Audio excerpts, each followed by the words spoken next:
welcome to my channel, Live in the Solution. I'm Mary Trimble and I'm here with your readings for this week, the week of April the 16th through April the 22nd. So if you haven't been here before, welcome. These readings are general readings. If you would like a personal reading, the information will be in the description box below. So take what resonates with you and leave the rest.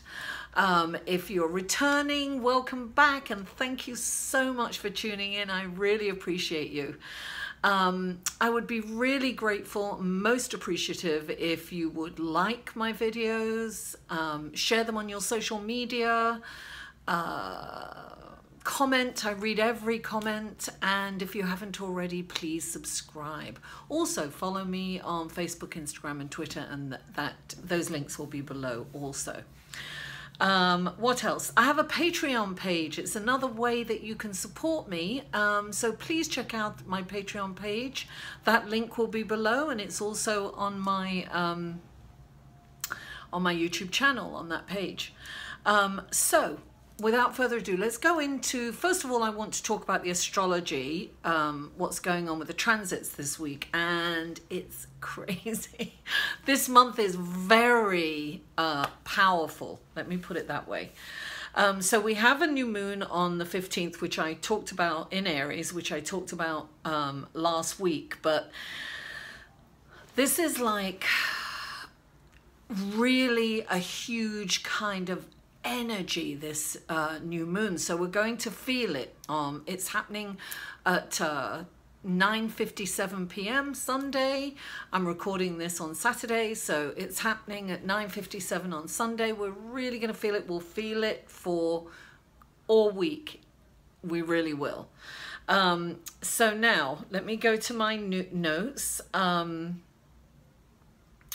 Also at the same time on Sunday, Monday, we have Mercury stationing, ready to go direct. So we're going to feel that energy. So it has to stop before it goes direct. It's been in retrograde, as you all know. At this time, we have 8 planets in cardinal signs. You know, cardinal signs are the spark, the starting of something, right? It's the beginning of something. It's about action, going forward. So this is and this new moon, it's a really good thing, time to start something. It's really good to make plans, to start something, if you've been thinking about a business, starting a business, if you've been thinking about getting a job, applying for jobs, things like that, just starting something is a really good time. Now, Chiron, the wounded healer, is at the last degrees of Pisces. It's getting ready to change signs. Now this is huge, right? Chiron is the wounded healer, and it's getting ready to move into Aries. It's going to be in Aries till the year 2027. Huge. It's a big. So the focus, listen, Pam Gregory talks about this a lot. She's an amazing astrologer. She's studied all these patterns, what we call mundane astrology, which is about, you know, politics and world events. So she talks about in the last time Chiron moved into Aries was in 1968, and that was a really turbulent, revolutionary kind of year. We had Martin Luther King was assassinated. We had protests around the world, anti-protests, anti-war protests.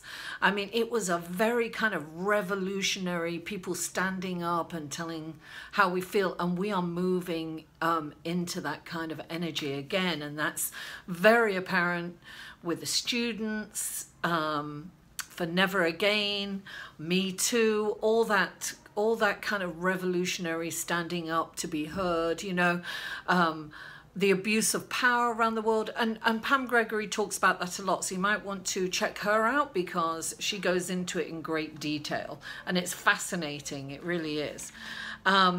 Now, so Chiron moving into Aries is about taking responsibility for our own health and wellness, and really looking at our power and you know, where we, you know, how we can change and improve. Now, on the 19th, we have the sun entering into Taurus, right? So that's another shift in energy. We've gone from this fiery get up and go to this more relaxed, grounded energy, you know, more patient, more planning and, you know, hard working and manifesting energy.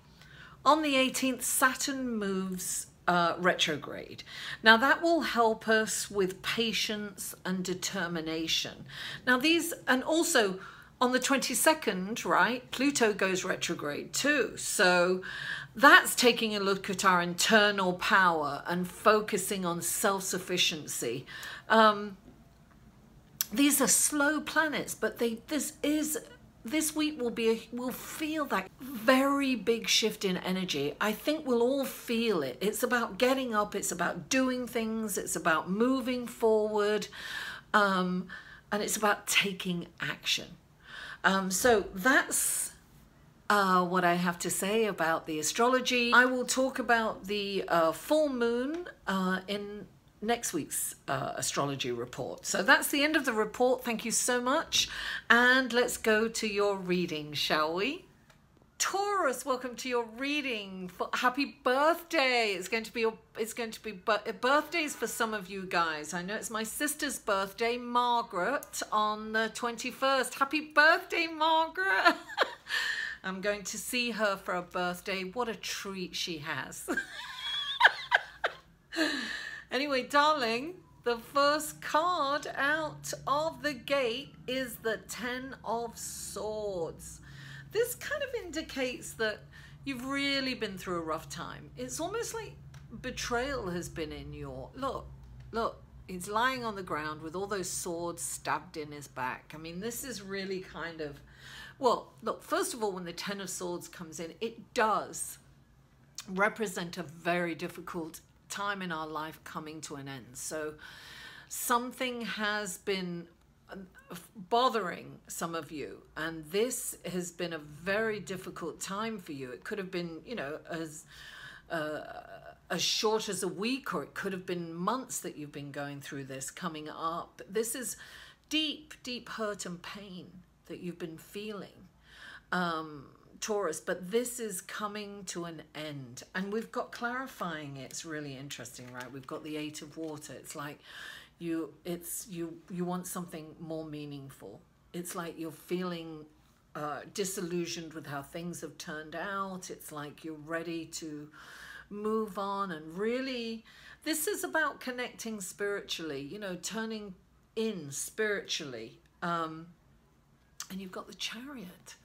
Now, the Chariot represents a very difficult journey that is also coming to an end, and it ends triumphantly. So this is about hard work and determination. Don't give up, Taurus. This is about you're really coming into the finish line here.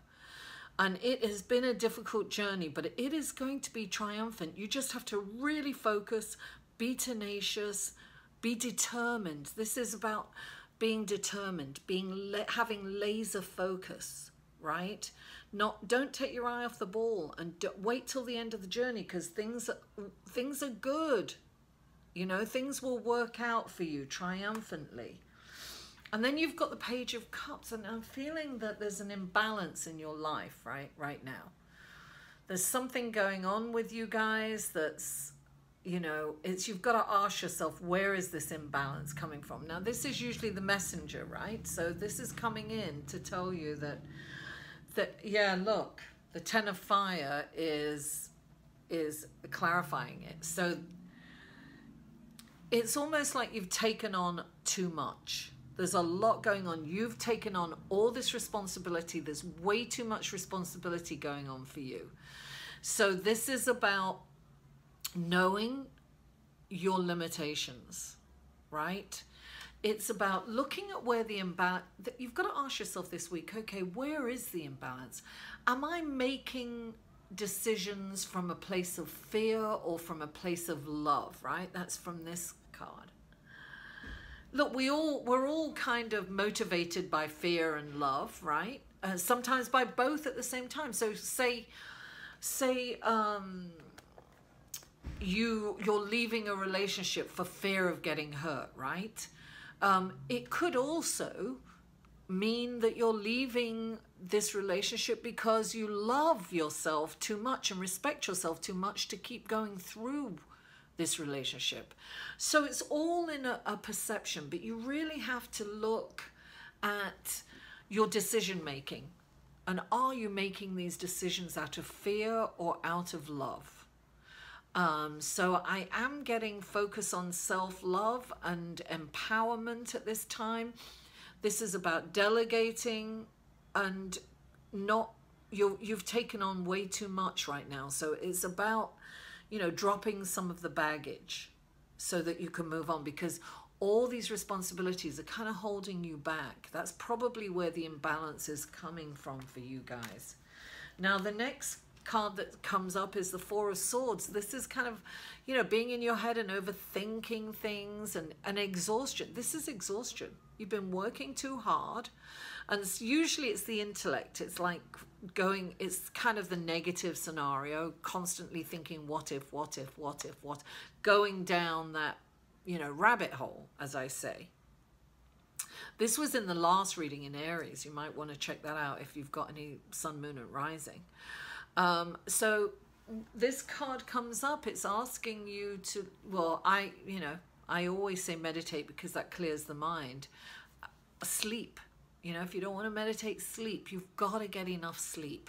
This is indicating that you're not sleeping enough and you're not getting enough rest. And sometimes, you know, meditation is clearing the mind, and it's like a night's, you know, it's like a few hours rest. You know, when you meditate, it clears the mind and makes you a lot more focused. Now this, clarifying it, is the Justice card. Karma is at play right now in your life, Taurus. So this is saying, you know, what goes around comes around. So whatever you've been doing is going to come back to either bite you on the ass, as they say, or reward you. So look, you need to get enough rest. You need to focus on what is working in your life. And you have to do more of that, take action to do more of that. But you must rest. You must take care of yourself. This is about, you haven't been taking care of yourself. Maybe that's the imbalance, you know, in your life, because I see major imbalances here. So you really have to look at that. And as I say, this is general reading. It's not for all of you. Take what works for you and leave the rest, Taurus. But maybe some of this, maybe there is some imbalance. But when the Justice card comes in, it's saying, look, every decision has a karmic value. Make sure that whatever you're deciding is for the higher good of you and everyone. Don't make a decision out of fear. And what I'm getting is, don't do something just for the money, because it's not going to turn out well for you if you do. And, you know, and I know it's very important for you, Taurus, to have that, security, you know, and to I have is your key words. That's, you know, that's your key word. I have possessions, right? It's about possessions. It's about working hard, though. So what I'm seeing is you really have to make a decision from a place of empowerment. So fear is a place of disempowerment. So it's about finding your strength inside and self-esteem and making a decision that's the right decision, not just for the right now decision, right? That's the difference. Taurus, it's your birthday, so you get an extra card. Whoopee! And I'm choosing Earth Magic because you are an Earth sign. So here we go, Earth Magic. Let's see what magic we can bring into your life. What wonderful, helpful advice can we bring into Taurus, for this Taurus reading? Please, for all the Taurus that are watching, what helpful information can we give to these wonderful people. Oh, that flew. Oh, look at that. See? Oh, wow. Strength. Look at that. Mountain strength, not just regular strength. This is mountain strength. It's about coming from a place of strength, guys. This is about really... Actually, you know what? I'm going to read that one. I mean, I just want this read for you. Mountain strength. Here we go. The massiveness of the mountain in this image, bearing the blankets of snow as spectacular hues from the sun reflect from its body, evokes a sense of impenetrable and immovable strength and stature. A mountain's quiet, resolute immensity leaves us in awe and inspires us to reach for greater heights, yet it can also pose challenges. So the firm base of the mountain, there you go, can you see that? The firm base of the mountain evolves to the narrower crest at its attempt to reach the sky. More daring individuals become enamored by the peak and see it as something to conquer, although it can never be truly conquered. When the mountain feels threatened in some way or simply shrugs its shoulder, the strength exhibited can wreak havoc for all beings caught on its skin. So this is saying the advice on this is it makes no sense to deny the strength you have at the cost of allowing yourself to be reactive and subject to external influences far beyond what is healthy for you. Imagine yourself as a mountain of strength, solidly grounded in the earth, your head held high as if you were touching the sky. Do so without straining, just as the mountain itself does not strain. The current situation calls for you to be vigilant, but not to the point of fear or paranoia. It's exactly what we were saying, right? You are the mountain. You are strong. Come from a place of strength. Do not come from a place of fear or paranoia, right? Which is what your readings were saying. This is about, look, this is about the justice. It's about knowing your strength, making decisions from your personal strength point as opposed to fear and paranoia. Taurus, happy birthday. I love you all and I'll see you next week. Mwah. To inquire about or purchase any of Mary's services, please email mary@liveinthesolution.com.